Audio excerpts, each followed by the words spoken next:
Stop waiting to fix things before you come to God. Stop it. The Lord likes the mess and He's ready to clean it with you. Totoo yan.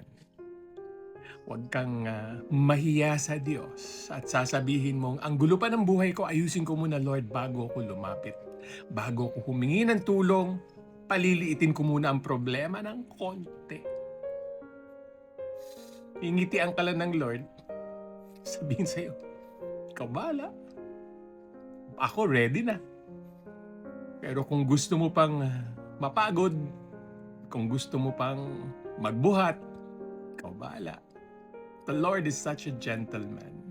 Hindi ka niya pipilitin.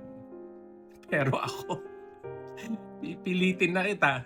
Kasi alam ko nahihirapan ka na. Bakit ko alam? Kasi pinagdaraanan ko din ang pinagdaraanan mo. Siguro ang pagkakaiba lang, nag-give up ko na sa Lord. I already told Him, I lost control. My life is a mess. And I need you, Lord, now. Huwag na tayong mahiya, okay? Kilala ka naman ng Lord. Kilala niya ang tunay na ikaw. And you know, He still loves you anyway. Kaya ako lagi nakangiti Kasi wala na akong bit-bit.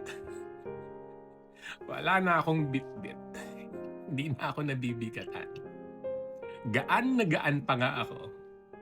Problema? Sige lang. The Lord is with me and the Lord is carrying it for me.